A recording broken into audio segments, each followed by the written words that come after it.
What is the condition under which a microwave oven heats up a food item containing water molecules most efficiently?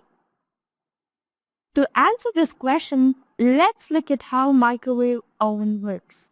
Microwave oven heat food by using microwave radiation, which specifically targets water molecules in the food.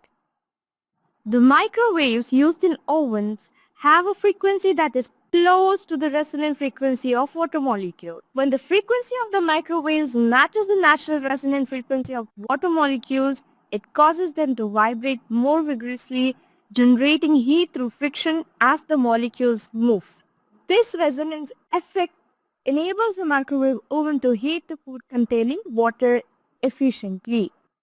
Thus, the correct answer is option D.